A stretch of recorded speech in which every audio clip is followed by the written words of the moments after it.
Hi guys, welcome back to my YouTube channel.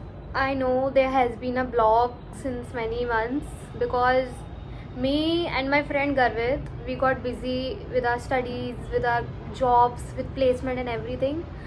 But do not worry, we promise to be consistent now. So yeah, let's get started. So just to give you a brief background, I did BA as my graduation. It was a 3-year course. So I have done BA and then I got placed at Accenture Strategy as a management consultant. And my current CTC, like I will tell you the cash in hand component. So अभी मेरा cash in hand है 14 lakhs per annum.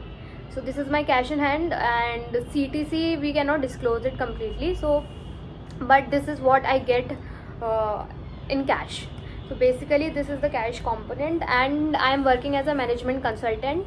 So basically my job is in the consulting and advising the business side, right? So I will make a detailed video about what management consulting industry is and how a management consultant works. But अभी हम discuss कर रहे हैं कि how to crack these kind of jobs after just doing BA. मतलब 3 साल के BA के कोर्स के बाद आप इतने हाई पैकेजेस कैसे क्रैक करेंगे, आज हम इस वीडियो में यही डिस्कस करेंगे.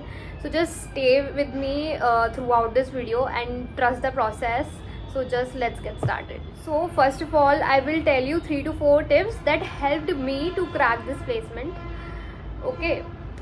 So number one and the most important being कि first of all try to crack the best possible college.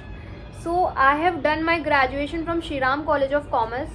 So आप सबने सुना होगा, it is like one of the best commerce college in India.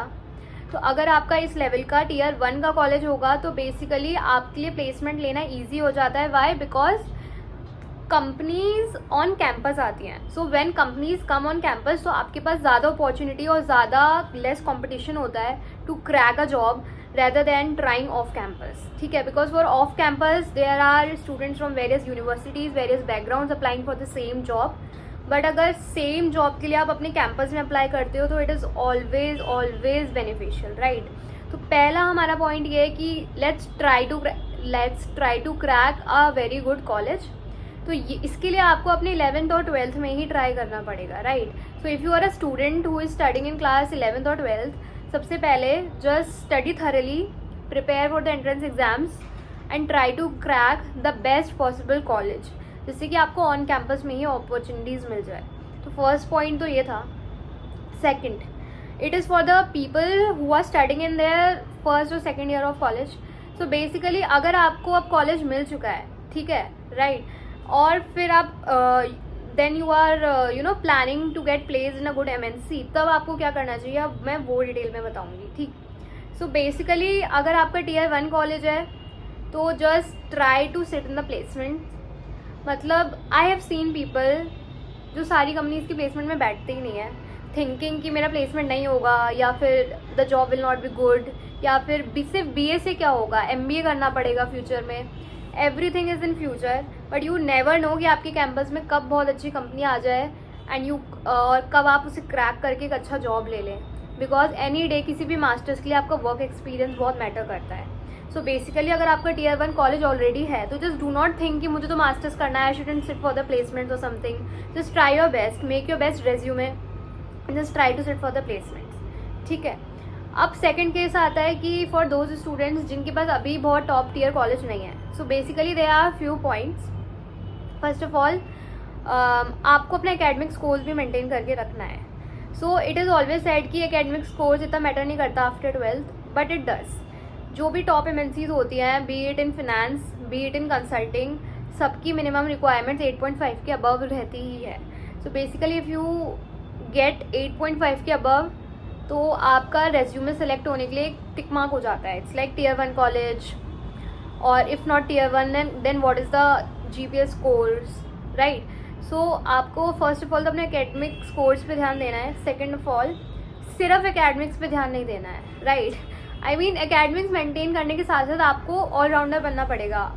For example college में societies और clubs होती हैं, just be an active part of those, because what happened was मेरे पास clubs और सोसाइटीज़ का इतना अच्छा एक्सपीरियंस नहीं था. So what I noticed is कि मेरा रेज्यूमे कई बारी स्टार्टिंग की स्टेजेस पे ही रिजेक्ट हो जाता था बेस्ड ऑन द फैक्ट कि I was not a part of any society. On the other hand जो अच्छी सोसाइटीज़ थी, लाइक हमारे कॉलेज में इनएक्टर्स था, प्लेसमेंट सेल था, इन सोसाइटीज़ के सारे स्टूडेंट्स का प्लेसमेंट सबसे पहले हो गया हमारे पूरे कैंपस में. सो कैन यू गेस कि all the students from enactors or placement cell got placed before any other student in the entire college, no matter how good their grades were and no matter how talented they were, right? So there's an impact that these societies and extracurricular activities create on the recruiters, right? Because they know ki these guys are like all rounder and try to get a position of responsibilities in these societies, right? Like marketing head, president, vice president or anything per se. Cool. So first of all, societies and clubs. Second, extra core curricular activities, like if you are good in sports, just be active in it. If you are good in music, just stay active in it. Okay, if you like painting, just do it. So I liked me and my friend Garvit, we used to create these videos and we used to publish some research papers about economics and finance on regular basis. So that, you know, that thing showed on our CV. Basically अगर ये चीज़ मेरी CV में दिख रही है तो the recruiter knows कि मैं सिर्फ पढ़ाई नहीं करती, I try to do multiple things. ठीक है, I try to take initiatives. So these factors matter, right? What initiatives you are taking, what are your participation, right? What is your academic scores? See, resume is like you defined on a page, right? So resume is the only thing that is going to take a stand for you सबसे पहले, right?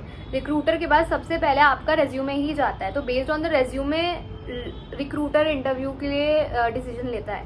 तो आपका resume एकदम perfect होना चाहिए, because in interview it is like one on one conversation. तो काफ़ी चीज़ें हम टेक अलॉन्ग कर पाते हैं इंटरव्यू में.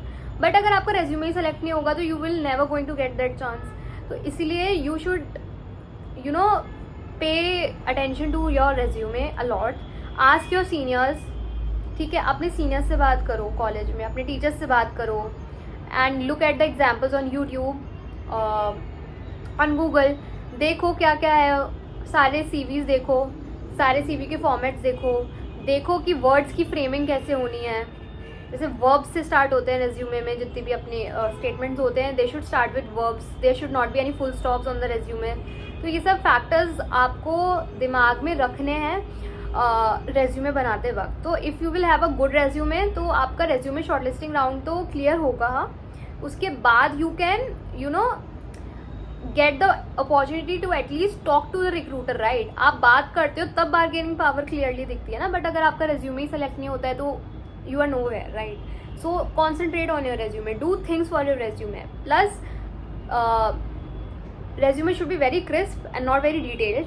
सो अगर आपने कुछ भी एक्टिविटी करी है या कोई भी को करिकुलर एक्टिविटी करी है या फिर you were part of anything and you want to write it down, just try to be as crisp as possible. ठीक, so this is the point for resume. Then comes the internships. So internships का बहुत बड़ा role होता है आपके final placement में. बहुत लोगों को इंटर्नशिप्स की इंपॉर्टेंस समझ नहीं आती, but I guess internship was the only thing that help me to crack this interview. Basically internships का बहुत बड़ा रोल होता है, because when you are interning with a firm और अ कंपनी, पहली बात तो there is a huge chance कि वो आपको प्लेसमेंट में कन्वर्ट कर दे when you are interning with a company, right? But अगर वो कन्वर्ट नहीं भी होता है तो you get a lot of experience working with a firm. Okay, अगर आप 3 या 4 महीने किसी फर्म के साथ काम कर चुके हो तो you have that experience, right? You have gained some skills, right? You have gained some leadership और कम्युनिकेशन स्किल्स और collaborative skills, right?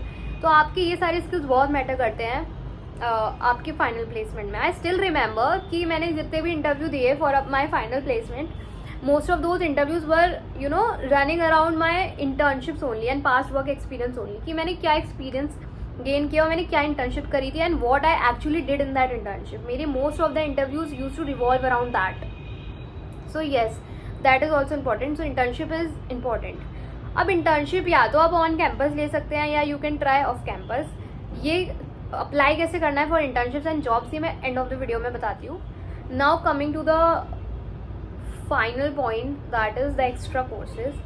So while studying BA, I was doing CFA along with it. So CFA is a professional course for finance.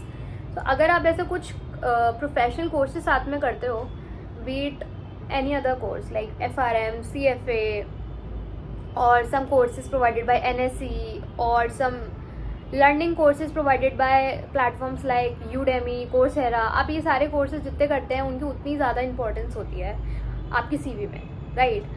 So when you have learned something, when you have some certification to prove that you know this, that things creates an impact in front of the recruiter. So basically अगर आप ऐसे courses like Udemy के courses are very cheap as well. कुछ courses तो 500-1000 रुपये में मिल जाते हैं. So basically just do the courses, just learn thing, have advanced MS Excel skills. ठीक है, just do bare minimum. इतना करो तो उसके बाद आपकी CV में बहुत difference create होता है. And it also creates difference in the way you talk to the recruiter because you have knowledge, right? तो आप उतने ही ज़्यादा confident होंगे while giving your interview. So just enroll for the courses, do some courses. Okay, cool. Now I will help you with the part कि आप कैसे apply करें. See, अगर campus में आ रही है companies, that is the best thing that can ever happen to you. तो internship और jobs अगर आपके कैंपस में आ रही है तो just go for it, apply for every company no matter what. आपको लग रहा है नहीं होगा CV select, just put your CV, right? It's always a learning process. Placement is always a learning process. कई बार आपको बहुत ही ज़्यादा आपको पता होता है कि I can get through this interview, I can crack it, but still आपसे क्लियर नहीं होता है, right? It is a process. आप उस सब में सीखते हो. मेरे संग हुआ है बिकॉज पूरे प्रोसेस में कितनी बार ऐसा होता था कि मुझे पता था I am made for this job but still I did not get it, right? So हाँ, थोड़ा डिप्रेसिंग होता था, but the point is it was a learning process. I learn at every stage until I got this one, right? So it's a learning process. But still, now talking about अगर आपको off campus apply करना है तो कैसे करेंगे. See there are multiple platforms, but major जो मुझे अच्छा प्लेटफॉर्म लगता है वो है लिंक्डइन. आप लिंक्डइन के थ्रू इंटर्नशिप या जॉब दोनों के लिए अप्लाई कर सकते हैं. एंड पहली बात तो 2 फीचर्स हैं लिंक्डइन में. एक तो there is a particular dashboard जिसमें आप पर्टिकुलरली जॉब्स के लिए अप्लाई करेंगे तो उसमें जॉब्स ही आती हैं और इंटर्नशिप्स ही आती हैं बेस्ड अपॉन योर प्रेफरेंस कि आपको किस प्रोफाइल में चाहिए, क्या आपकी लोकेशन प्रेफरेंस है, क्या आपकी सैलरी प्रेफरेंस है, इसके बेसिस पे आपके पास आती हैं. तो एक तो वो पर्टिकुलर डैशबोर्ड है, उसमें जस्ट अप्लाई डेली 100 जॉब्स में या इंटर्नशिप्स में अप्लाई करो. एक या दो तो कन्वर्ट होती ही है. सो एक तो ये हो सकता है. दूसरी पॉसिबिलिटी लिंक्डइन पे ये है कि there are people who are working in these firms like me. I am working in Accenture. There are people working in other firms who have their profile on LinkedIn, right?